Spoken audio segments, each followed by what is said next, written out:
This slide has some of the demographics for homeless drug users. Essentially, 35% of all the homeless people in the US are unsheltered, living on the streets, and 257,000 homeless people are dealing with mental illness or have a chronic substance abuse issue, and a huge population of them are dependent on alcohol. And there's a wide range of cultures and races that make up the homeless drug user population. It's not just one race in particular, it's kind of all across the board.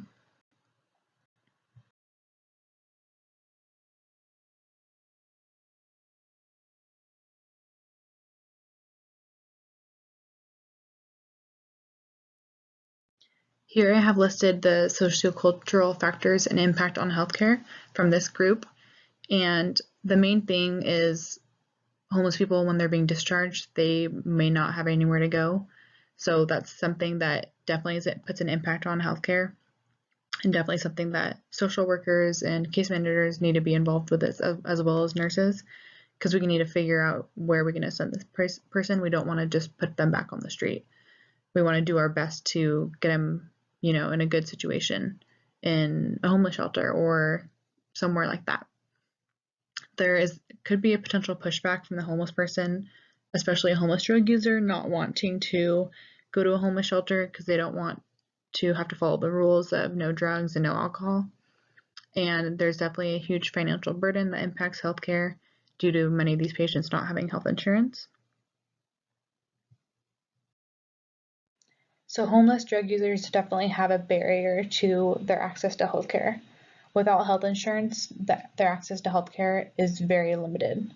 They have a high reliance on emergency room, and homeless drug users tend to suffer with very treatable and preventable health issues. They rely on free clinics to provide medical care. However, going to the emergency room is definitely more common. And mental illness and substance abuse is often a barrier to seeking medical care that they need. So these are some of the strengths and weaknesses of homeless drug users. The weaknesses are lack of social support, a high rate of substance abuse and dependency, and barriers to healthcare such as financial burden and lack of resources. And strengths are seeking ways to get clean and sober, and appreciation and thankfulness for staff and the care given to them. We can use these strengths and weaknesses and apply to nursing practice by kind of, improving social support and removing stigma and educating people on the homeless population and the homeless drug user population. And then we could also use their strengths by reaching out to organizations that help people get clean, help them really pave a way of actually getting clean, giving them resources to help them, make these choices and stay on that right track. So some ways that we can enhance the practice and patient care of homeless drug users are removing stigmas, equipping healthcare staff with cultural competency, treating all patients as individuals, and the implementation of Watson Caritas process number 1 specifically. This is where we, as individuals, check our biases and, really helping to see where we came from and revealing our background. And the way when we do this, we can, have a better understanding of other people. We all came from different backgrounds. We all have different walks of life, and keeping that in mind really helps us to know that everyone is different and everyone should be treated individually. Just because in the past you've taken care of a homeless drug user, your next homeless patient isn't going to be the same way. And by treating everyone as individuals, we can really enhance the patient care of homeless drug users. Here are some strategies that will help promote interpersonal teaching and learning. These are some things that guide my practice today and my future practice as well. And these are things that are definitely inspired by Gene Watson's Caritas processes. So the strategies are working together, keeping an open mind, learning from others, teaching others, and considering things from the perspective of someone else. So essentially kind of putting yourself in someone else's shoes. These strategies are very valuable to my practices and they will help in improving my care given to patients and definitely improving my cultural competency. These are the nursing diagnoses that I chose for the plan of care to kind of focus on. I chose ineffective health maintenance related to alteration in cognitive functioning, and the alteration in cognitive functioning could either be related to being under the influence of substances or even mental illness. And then hopelessness related to loss of support systems and a home. Here are the goals that I decided to choose just to kind of narrow it down based on like the needs of these patients. So I chose the patient will acknowledge the harm of substance abuse and will demonstrate effective health maintenance by abstaining from substance abuse. And then the patient will demonstrate effective health maintenance by participating in substance abuse programs identified by health staff. The patient will have a more optimistic outlook on life. The patient will show an improved belief in self and ability to better themselves. These interventions I chose, there's definitely a lot more I feel would have been applicable to these patients to help them, improve their health maintenance and, help improve their feelings of hopelessness, feeling more hopeful. But I definitely narrowed it down a little bit to some important ones. I said, collaborate with social workers and case management to determine resources that best fit the patient needs, determine the resources available in the patient's area to provide free healthcare, because finances are definitely a barrier for this homeless drug user population. Find free transportation opportunities to get rid of financial and ride barriers to appointments. Rides are definitely a barrier to these patients. This kind of is a reason why these patients seem to be non-compliant. Typically is because they don't have transportation to follow-up appointments. Use therapeutic communication, such as listening, to enable the patient to express the reason behind hopeless feelings. Encourage the patient to participate in care in order to show patient their capabilities. I feel like that's really important because this is going to show the patient, hey, you know what, I am capable of doing these things. I can achieve things. And then make the patient feel encouraged and accepted and avoid judgment.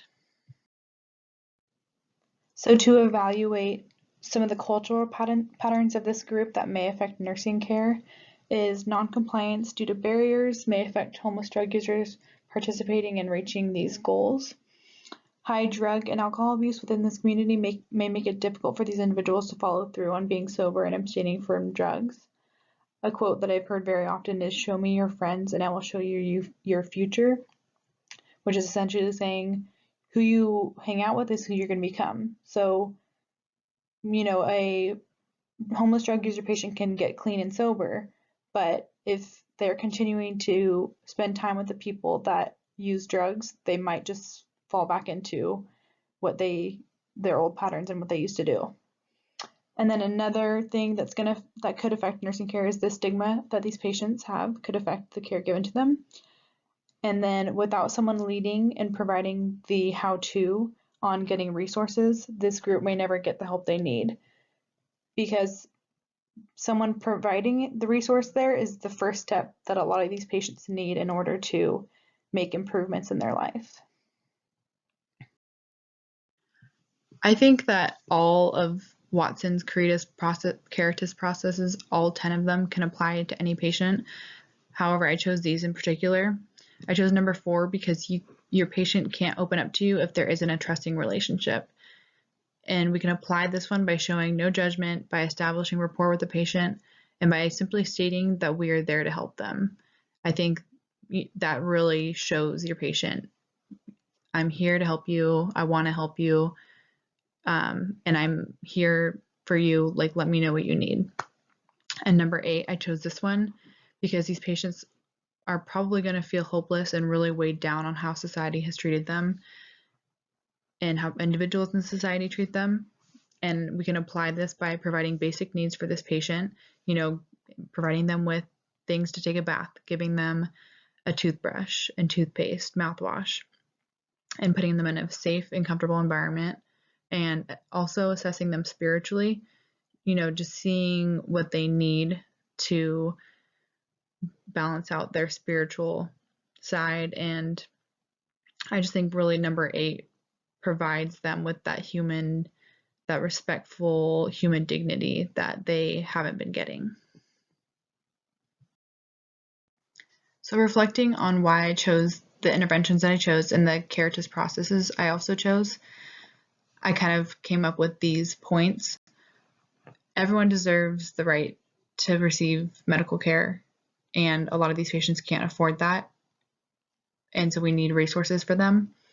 And then homeless drug users aren't non-compliant, they just don't have the resources to get them to appointments and following up on continuing to take their medications that they need. And then I also came up with, don't assume the background of a patient based on how they look or where they came from, and promote the optimization of health beyond the hospital. That's really important for this group of patients and group in society. And we all come from different backgrounds and belief systems, and everyone deserves holistic care that focuses on improving their mind, body, spirit, and illness.